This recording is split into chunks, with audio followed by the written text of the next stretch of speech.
The beginning of a long expedition is pure hell. Every step you take is painful, so you arm yourself with patience, understanding that the whole nature of this exercise is really about putting one foot in front of the other.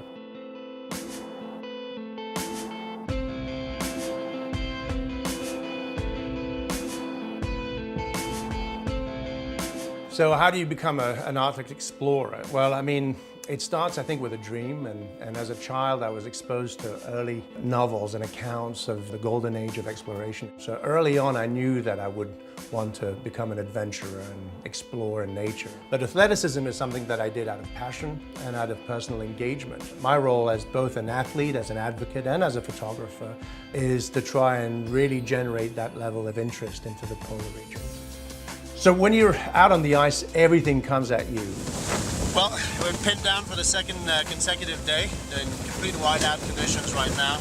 Then you've got this freezing, humid, cold Arctic wind that goes right through you and penetrates you to the bone. You have no option but just to carry on moving forward. When the ice moves at the whim of the winds and the currents and the tides, then it's not unusual to have negative drifts. So for every mile that you may be losing 1/10 of a mile, sometimes 2/10 of a mile. It makes for open leads of water, which are basically waterways.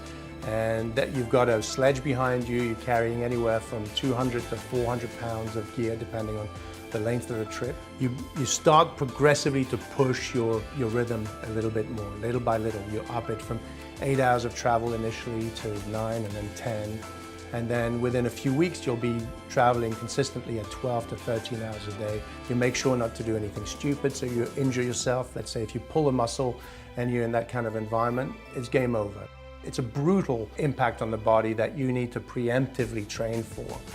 And so the training will be a mix of cardiovascular and core training. And as well as that, I do hikes with a 100-pound vest, and I'll go up and down hills for about an hour. You need to train your body physiologically to be taking this type of abuse, both training-wise and diet-wise. Herbalife has been a part of the most challenging expeditions that I've done and became really a critical and ongoing part of my diet, especially when it comes to high performance. Putting the right scientifically balanced nutrition in your body is critical for you to be performing at peak. I'm big on the 24 line, that's generally what I go to. And the Prolong is really good for me because it's easy to ingest. And then the shakes is basically what I drink when I'm on the trails. But it definitely fills you up, it feeds your muscle, makes you feel good, and it tastes great.